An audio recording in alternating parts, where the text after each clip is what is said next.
Welcome to Your Whole Brain on Biz Summit, and today we are kicking it off with Wendy Nolan, who is going to give us a presentation on selling in action, a role play of the anatomy of a sale.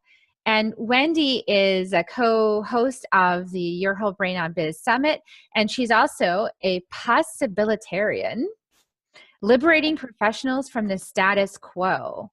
So she's got a ton of experience in sales, and she's going to share it and give us that wisdom today. So welcome, Wendy.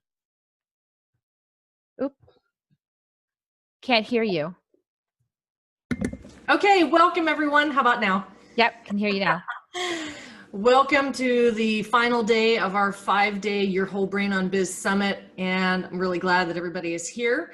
Let's dive right in. So as Carrie said in my introduction, I have buku years of experience, more than I care to admit, but I will tell you, I've been doing this for well over 20 years, and I was referred to as a master trained or a classically trained master salesperson several years ago. And I kind of scratched my head like, what does that mean? And then I started to realize I sell without realizing I sell because I've been selling for so long. So this is what I'm really good at. And I'm going to share with you today the role play of the anatomy of a sale, because I think it's better to see it in action than it is to just hear about it. But having said that, I do want to give you the anatomy of the sale first so that you can be listening for the things that we're going to cover. So let's dive right in.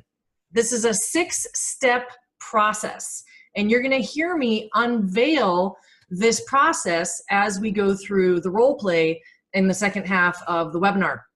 So step 1 is to always establish rapport with your new prospect, whether you are meeting them in person, whether you're doing a Skype call or a phone call, it doesn't matter, but you always have to start with the small talk, if you will.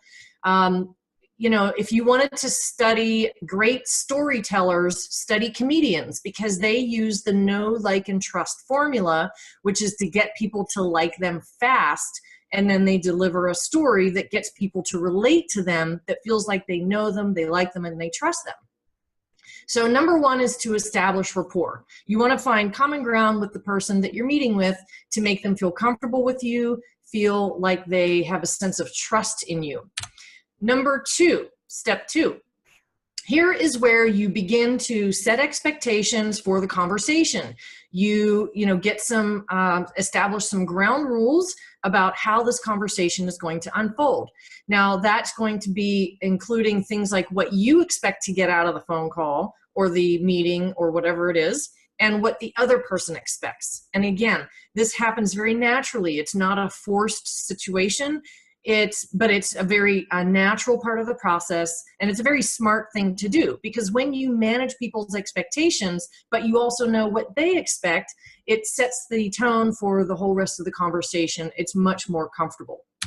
Okay, number 3, what we have here is in step 3, you're going to start probing and asking questions. The only way you can possibly sell yourself, your service, your product as the solution to their problem is to know what their problem is. But so often people do it the other way around. They assume that they know what the person needs, and that's where pushy salespeople come in, and sounding salesy comes in, is when you make this assumption that you know what the person needs. If you don't know what somebody's needs are, you can't possibly propose an accurate or logical solution. And this takes several questions, but it's not a Spanish Inquisition. This is about ensuring that you understand what somebody's issues are and what their challenges are, to make sure that you have the right solution. Because if you don't have the right solution, this is where being able to refer a strategic referral partner or a trusted colleague is the smart thing to do. But we won't get into that today. All right, so let's move on to step 4. Now, I'm going through this very quickly because A, this is being recorded. You can view it again later. And B, this is included in the free handout that you're going to get as a participant of the webinar today. So step 4 is when you've gathered enough information that you can make a proposal for a solution. However, a lot of times, I don't know about some of you guys, but I know for me, even when I get a prospect referred to me by a former or a current client or a strategic referral partner, sometimes the very first conversation is, how much do you charge for X service? And I never answer. The reason why is because you have to sell value first. Otherwise, the price falls flat. There's no context. And the person can't possibly understand why they would pay that amount of money for that particular service. So selling value before you quote price is extremely important. Once you propose your solution and you've sold the value, in other words, the features and benefits conversation, then you make a trial close and ask for the sale the first time. And you will be asking for the sale more than once. And as you can see from the bottom of the screen, you have to ask up to 7 times. And here's the truth. You know, back in the 90s and then the mid 2000s, before the most recent economic downturn in 2008, you know, the number of times that somebody had to be closed on average to say yes was 6 times. 6 times. Now, because the economy has not fully recovered, and because you know, people are just watching their money closer, now the number of times you have to close is between 7 and 8. So a minimum number of closes is 7 times. Some of you aren't even asking once, let alone 7 times. So it's no wonder you're not selling as much as you'd like to. Okay, so number 5. What is number 5? You propose the solution, you discuss next steps, you start to take objections, you answer their frequently asked questions. You should know what your top 10 most frequently asked questions are by prospects. That's how you are able to overcome objections. Once you've maybe if you already know what some of those objections are, you're able to proactively answer them during your proposal. And as that happens, you know, you're proactively testing the waters. Now, one thing that people are always afraid of in sales is they're afraid of objections. Oh my gosh, a sale doesn't start. You don't start selling until you get an objection. So once you've addressed their FAQs, once you've overcome some of those objections, you test the waters and ask again. But what I don't want you to think is, you know, that you have to say, will you buy this for me? It's not that overt. In fact, there's many sales closing techniques that are very, very gentle. And, you know, unfortunately, salespeople have the bad rap of the pushy, you know, slimy, sleazy used car salesman for a reason, because they used the most strong arm, confrontational, distasteful techniques that are out there. Great salespeople don't do that. We're much more covert, and we can close the sale 6 or 7 times very gently without you even realizing it. And then step 6 is, you know, here's where you start to wrap it up. And this acronym is something that I share with my clients who are learning how to sell for the first time. It's book a meeting from a meeting. It's a way to close the deal. It's a way to get the person to say yes. So BAM FAM is a great technique to use to get the person to say yes. And unfortunately, we all know that sometimes people don't always say yes on the first meeting. Now, I will say, because I've been selling for so long, that I am able to have people say yes the first time I talk to them. But even for a master, classically trained salesperson like myself, it still doesn't happen very often. But when it does, even I'm still surprised. But you should expect that it probably won't happen the first time you meet with someone. So that's why you have BAM FAM. BAM FAM is when the person says, I'm not sure, I have to think about this, that's more than I thought it would be. That doesn't mean that you sympathize with them. It means you empathize with them, and you come up with another reason why it's a good idea for them to invest with you. But then you still give them time to think it over, depending on, you know, your situation. I would coach in each person individually, depending on what you're selling. But what I do is I ask for permission to follow up. If it's not right for you to say yes today, when can I follow up with you, Mr. or Ms. Prospect? And you always book a follow-up meeting to have a conversation with them, get them on the phone.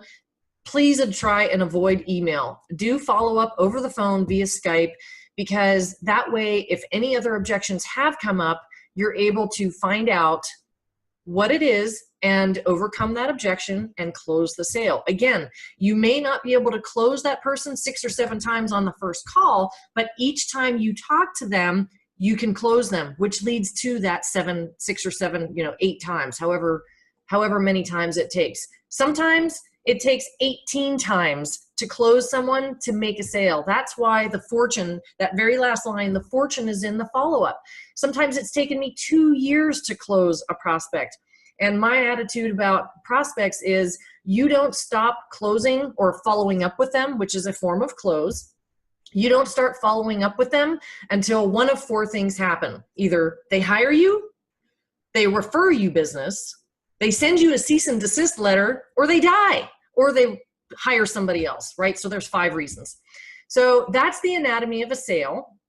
And here's a little bit of wisdom. I'm a car person. I love cars. And this is the metaphor that I have for sales. If you don't ASK, you don't GET. And so you can be sitting on the starting line and you can be gunning your engine and revving it up and smoke's flying out from the back of the car. But if you don't shove it into gear and pop the clutch, if you don't ask, you're never going to get to the finish line. You're never going to close the deal. So now that you've seen the anatomy of a sale, Eric, I'm ready for you. Are you ready to jump into this role play? I sure am. Can you hear me? Yes, I can. All right, great. So this is how we're going to set this up. We're going to just act like we're on a phone call, and you're calling me, and you've been referred to me by Carrie, let's say, and you are inquiring about career coaching or business coaching or whatever, some sort of coaching, and that's the purpose for the call. Sound good? That's great. Awesome. All right, Eric. So, hello, this is Wendy at Wendy Nolan Worldwide. Hi, Wendy. How you doing? I was referred to you by Carrie Huffenberg with regards to your array of coaching services, and I wanted to get some more information. You bet. Awesome. Tell me who I'm speaking to. My name is Eric Stearns. I'm with Synergy Researching. Super. All right, Eric. Well, thanks so much for reaching out to me, and thanks for telling me how you heard about me. Carrie and I have known each other for quite a few years. How do you know Carrie? We actually took shamanic classes together, and we've been kind of in and out of each other's lives for, I guess, about the past 10 years or so. Oh, fantastic. Yeah, I met Carrie, gosh, I can't remember how we met at a networking event, I think. And I love what she does. I've actually hired her myself to do some shamanic clearing, and gosh, every time I go, it's so impactful. Have you done, are you a practicing shaman, or have you had her do some work for you? Both, actually. Oh, super. Fantastic.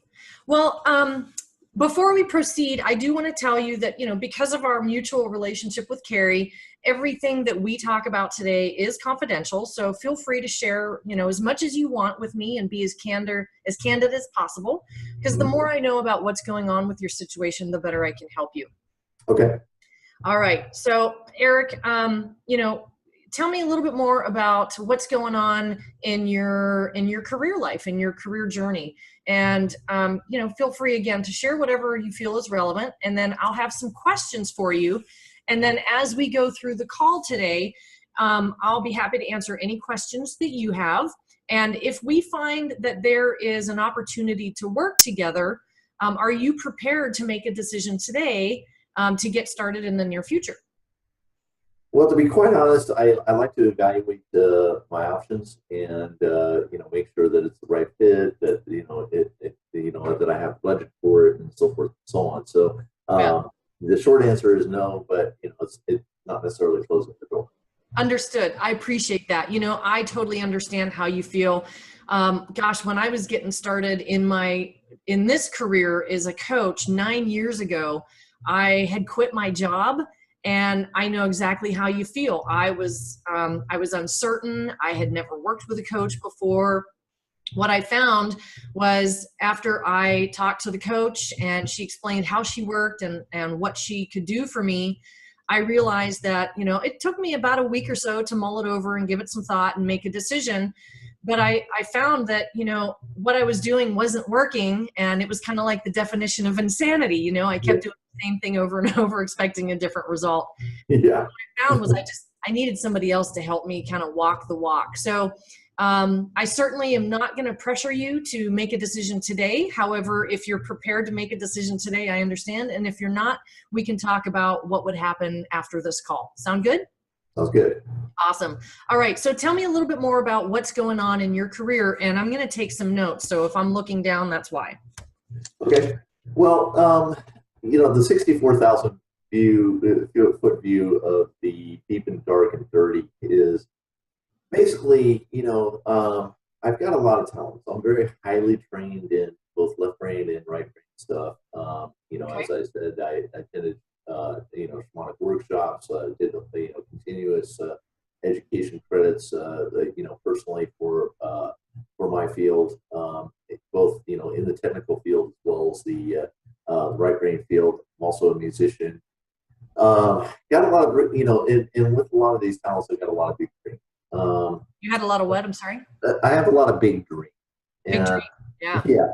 But it's just like, I'm really having a hell of a time trying to figure out what I need to do, how to get these things in gear, and even more so, how to integrate them. Because it's like, it's almost like I look at, the tech side from, the spiritual side, and they're almost mutually, well, they appear mutually exclusive. I'm like going, okay, if I'm going to, if I'm going to do all this, if I'm being called by the universe, so to speak, to do this, how the hell am I supposed to be doing all this and still maintaining my sanity?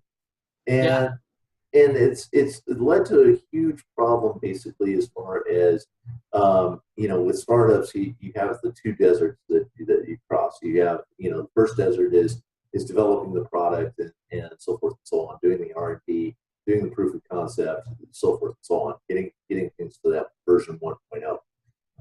Then, of course, the second desert, of course, is the funding and getting to where you're viable. My biggest thing is the second desert, as far as attracting business, trying to keep things in a steady flow, so forth and so on. It seems to be more of an ebb more than a flow, and needless to say, it's just become a huge amount of stress. With those 2 points, it's just become a huge amount of stress in my life. Right. Okay. So, tell me more about, it sounds like your challenge is, how do you integrate your technical background with your desire to move into more spiritual work? Is that what I'm understanding and hearing? Yes. And be more abundant than I was in the tech field. Okay. What does that mean? Okay, what I mean is that, I've invested, the tech field has basically, my tech work has basically funded everything. It's funded music, it's funded the spiritual work, so forth and so on.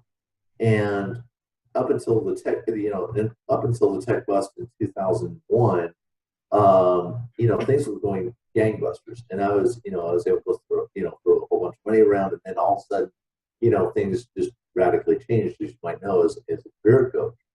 And I'm like going, well, okay, what the heck am I supposed to be doing here? I'm in midlife, and I'm looking at things as far as how much they paid off, how much they've, how much, more would I need to invest in order to advance in those, in those fields, and is it going to pay back, what I've put into it, as well as give me that, comfortable lifestyle that I feel I deserve. Okay. Am I making sense here? Yeah, it sounds like you're still looking backwards. Where are you headed in the future? What is your career goal or aspiration in the future? I don't know. Ah, there it is. That's a big thing. Okay, so what it sounds like is you have all these things kind of floating around up above your head, and you're not quite sure what to do with everything. Yeah. And it sounds like you are continuing to invest in ongoing education without really knowing what you plan to do with it. Yeah, and also at the same time, just wondering how successful I'm going to be at it. Because running my own business, I hate the marketing side. I just absolutely loathe it. Right. my forte is more of the research and development. It's more of the engineering and the creative side, stuff like that. I'm brilliant at that, but when it comes to the marketing and the business development, I suck. Got it. So Here's good news. You're not alone. Most creatives suck at marketing and the sales part, because that's not their forte. Their forte is creating, excuse me, and testing and the creating the product, creating the service, delivering the service. But when it comes to actually running the business and putting your service out into the world, that's the hard part. So you're not going this alone. And actually, I think when I evaluated my client roster over the course of my entire coaching career, most recently over the past 3 or 4 years, I would say probably half my clients are creatives for that exact reason. And so, what I do and the way that I would be able to work with you is help you establish some of that infrastructure, establish, what are your gifts? How can you integrate them to put them out into the world to make money? But, the truth is, look, nobody has a crystal ball, my friend. When I started my business, when Carrie started her business, none of us knew whether we'd be successful. In fact, I was on a coaching call with a client this morning, and she's been, in her profession for a decade. And she's even questioning whether or not she's cut out to be a business owner. And we had a conversation about that, because the truth is, her vision, her purpose, her values, what she does for a living is completely in alignment with who she is and why she's here, what she's supposed to be doing. Her challenge is running a business. Her challenge is she needs an assistant, and she's having difficulty finding the right assistant. So, what I'm able to do, because I'm the objective outside observer, is I'm able to help you achieve that clarity around what are your gifts, how do you put them out into the world, and is it even a viable business? Because sometimes it's not.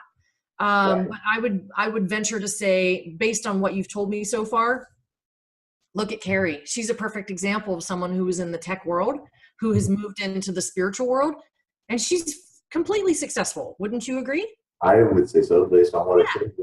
Absolutely. Absolutely. So here's the solution that I propose. And, my proposal is, let's spend maybe, just to give you a trial period, because I know that you're apprehensive and you're uncertain, and, you've already expressed some of those concerns at the beginning of our call. Here's what I would propose. Let's start with maybe 2 or 3 sessions to get to know each other, to see if I'm the right person to work with you, because I am not for everyone. I'm a type A. I'm very driven, and but that's why a lot of creatives hire me, because they need someone who they can plug into, they can download my energy, but I also provide the structure and the process and the foundation to help you get into a flow state. Because you said you're in that ebb a lot, not in the flow. And I have another client who she's very right brain, very right brain. She's a Pisces. I mean, she's a water sign. She always wants to be in flow. Right. But she bucked me on establishing structure for her business for so long, until I finally was able to come up with a great way to explain it to her. Within structure, you find flow. Within structure, you have a container to hold that flow without it feeling like you're being encumbered. So I would propose my initial solution, because I can't solve all of your problems in 2 or 3 sessions, but in 2 or 3 sessions, what we can do is we can start to get a structure and a process, and I can help you achieve some clarity about the direction you want to go and determine if it's viable. Then at the end of 2 or 3 sessions, if you see the value in our work together, then what we could do is we could then look at ways to continue to work together. And I have several different packages. We won't get into the packages today in the interest of time, but I would suggest starting with 2 or 3 sessions just to get a feel for what it's like to work with a coach, what kind of progress we can achieve in a short amount of time, and how our conversation can help you achieve that clarity in a short amount of time to get you moving in the right direction. So does that sound like what might be of value to you right now, Eric? Yeah, so far it's vibing with me, because of the fact that, I look for, I'm looking for structure, but at the same time, because things are changing so rapidly, I built a really magnificent structure around everything basically, and it fell apart for 2 reasons. One is that the person that I was wanting to show it to, who was a previous coach and stuff like that, she was a right-brain person and was totally intimidated by the left brain stuff that I had engineered into it, even though I was ready to explain it, so forth and so on. It became a point of contention, and she fired me. And yeah. And not in a good way either. And so I was very hurt by that. And a lot of times when that sort of thing happens, it's like, okay, it may have worked, but I'm shutting it down because of the fact that it's not acceptable. Right. And the other thing is that, when I lost my last or I didn't lose it, but it basically lost funding. So, when that ended, it was like, okay, how do I shift the schedule around? And then I'm like going, oh my God, the system is so freaking cumbersome. I don't even know how to change it, with it in a smooth way that, that doesn't require a lot of work. Right. I got it. Okay. So in the interest of time, since we're out of time for our role play, Eric, what I'm going to do is I'm going to wrap this up. So just play along for another minute. Sure. So Eric, it sounds like this is kind of what you need. So how do you feel about starting next week? Is that too soon for you, or do you need a little bit more time? Tell you what I would like to do is I would like to do this. I would like to take a week to think about it. And in that meantime, I would like to fire a whole bunch of questions at you, just kind of interview you further, and then have a decision by the end of next week. Is that fair enough? Perfect. So let's set a time when I can reach back out to you, and we can maybe put 15 minutes or another 30 minutes on the calendar. Okay. Do you think 30 minutes would be enough time, or is 15 minutes enough? No, I'd like to do 30 just because of the fact that, things can go deep. So Super. Sounds good.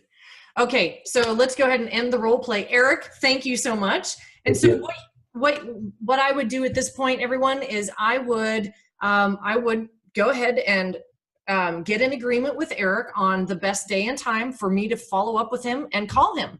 So that was the BAM fam. And I'd love to, Carrie, go ahead and open it up to questions now. And in the interest of time, to make sure we get Lolly on time, I can take a few questions, and then I can tell everybody about the giveaway.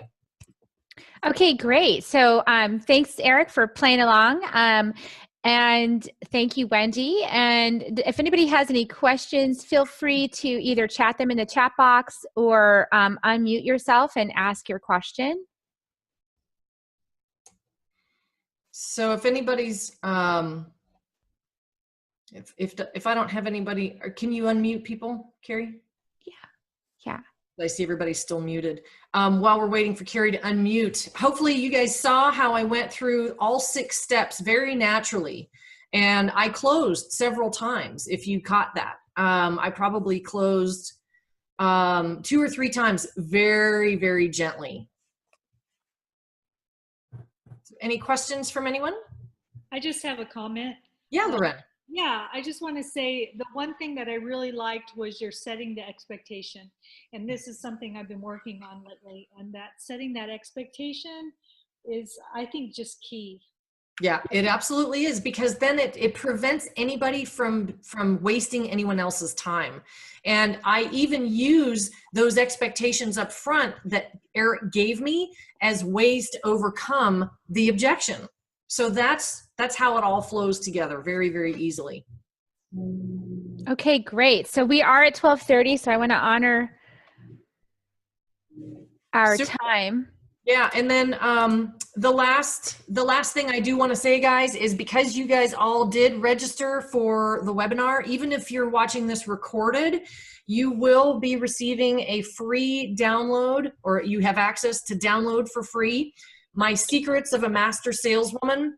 I filled up a one-page, 8.5 by 11 digital document, and I made the font as small as possible, and I still could have filled 2 more pages of my tricks, tips, techniques, and this anatomy of a sale is included on that PDF. So in the email that you get from Carrie later today, make sure you download that.